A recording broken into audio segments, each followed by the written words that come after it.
안녕하세요. 교정과 원장 장홍익입니다. 오늘은 저랑 같이 발치 케이스에 대해서 하나 알아보실 건데요. 중간에 악궁 확장 장치도 있고 환자분들이 대부분 다 두려워하시고 이렇게 치료해도 되는지 걱정하시는 환자 케이스에 대해서 한번 같이 알아보도록 하겠습니다.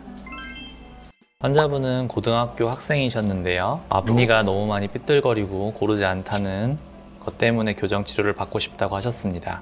옆으로 봤을 때 잘 안 물리는 것도 있고 특히나 약간의 주걱턱 경향이 있는 것도 볼 수 있습니다. 아래쪽 같은 경우에는 치열이 이렇게 널찍하니 넓기 때문에 치아도 그렇게 삐뚤거리지 않고 있는데 반면에 위쪽은 치아들이 많이 삐뚤거리고 있고요. 근본적인 원인은 아래턱은 커지만 윗턱은 크지 못해서 생기는 일종의 악궁 협착, 전문용어로 악궁 협착이라는 것 때문에 치아가 다 배열될 공간이 없어서 이렇게 삐뚤거리게 된 겁니다. 웃었을 때도 앞니 쪽에 덧니가 너무 심해서 많이 컴플렉스였다고 하고요. 옆모습을 봤을 때도 턱이 약간 나오면서 입술 라인이 좀 부자연스러운 것을 볼 수 있습니다.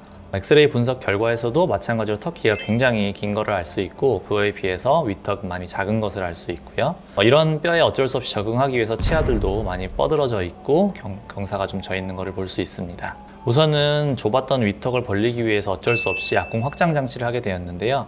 이런 악궁 확장 장치는 윗천장에 나사로 고정을 한 다음에 치아를 반강제적으로 양옆으로 벌리는 장치입니다. 이렇게 보통은 한 달에서 2달 정도 벌리게 되면 이렇게 공간이 많이 벌어지게 되는데요. 어느 정도 공간이 벌어지게 되면 저희가 연결되어 있었던 이런 다리 같은 것들은 환자분들이 좀 편하실 수 있게 제거를 해드립니다. 그렇게 제거를 하고 나면 앞니 쪽이 이런 식으로 살짝 벌어지게 되는데요.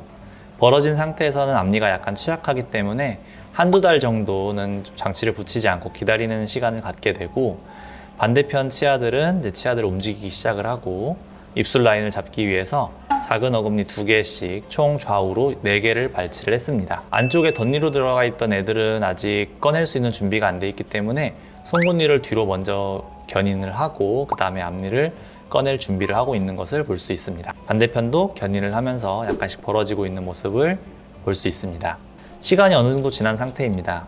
이제부터는 공간이 어느 정도 확보됐다 생각을 하고 안쪽에 들어있던 덧니를 바깥쪽으로 꺼내고 있는 상태고요. 아래쪽 같은 경우에는 아래턱 치아 자체를 좀 밀어서 튀어나온 아랫입술을 좀 뒤로 넣기 위해서 후방 견인을 하고 있는 모습을 볼 수 있고요. 이때가 환자분 입장에서는 가장 힘든 시기입니다.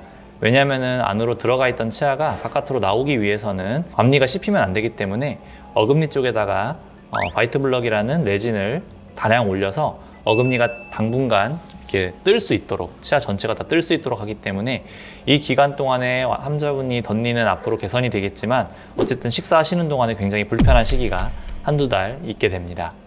시간이 더 지난 다음입니다. 치아는 조금 더 앞으로 더 자리를 잡기 시작을 했고 그 다음에 앞에 있던 공간을 앞쪽으로 모으면서 가운데선을 맞추기 시작을 하고 있습니다.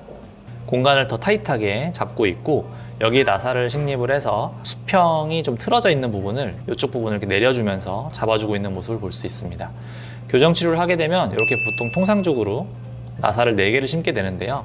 이 나사를 통해서 치아 가운데선을 잡거나 수평을 잡거나 내지는 공간을 닫는 데 활용을 하기 때문에 보통은 위아래 좌우로 1개씩 총 4개는 최소한 식립을 하는 게 일반적입니다. 교정 치료가 최종적으로 끝이 났습니다. 가운데선은 최대한 예쁘게 잘 맞춰드렸고 옆에 치아도 빈 공간 없이 모두 다 잘 맞는 것을 확인할 수 있습니다. 교정 치료가 끝나고 안쪽에는 이렇게 치아가 벌어지지 말라고 저희가 특수 유지 장치를 부착을 해드리고요. 치료 전후를 비교를 해보면 아랫입술이 안쪽으로 들어가면서 조금 더 자연스러운 입술 라인을 보이고 있고 훨씬 더 심미적인 얼굴이 된 것을 볼 수 있습니다. 오늘은 저와 함께 다소 복잡한 치료 케이스를 살펴보셨습니다. 이 케이스를 선정한 이유는 환자분이 치료 전후로 좋은 치아를 갖게 됨과 동시에 얼굴도 많이 예뻐졌던 그런 좋은 케이스여서 선정한 것도 있고요. 특히나 환자분들이 저한테 가장 많이 물어보시고 가장 하고 싶어 하지 않은 치료들이 같이 결합되어 있는 치료였기 때문입니다. 특히나 악궁 확장, 굉장히 무서워서 되도록 안 하고 싶어 하시고요. 발치, 무조건 안 하고 싶어 하시죠. 그리고 나사, 스크류라고 하고 미니 스크류 같은 것들도 아파서 최대한 안 하고 싶어 하지만 치료에 있어서는 어느 정도 좋은 결과를 위해서 꼭 필요한 부분이기도 합니다. 그렇게 환자분 입장에서는 다소 과격하고 좀 힘들어 보이는 치료라도 그 치료가 제대로 이루어졌을 경우에는 환자분들의 교정치료 이후에 아주 만족할 만한 결과를 가져올 수 있기 때문에 어느 정도는 충분히 고려를 하고 꼭 필요한 경우에는 이런 치료가 필요할 수도 있고 환자분에게 결과적으로 더 좋은 결과로 온다는 것을 보여드리기 위함이었습니다. 다음번에는 더 좋은 케이스로 찾아뵙도록 하겠습니다. 감사합니다.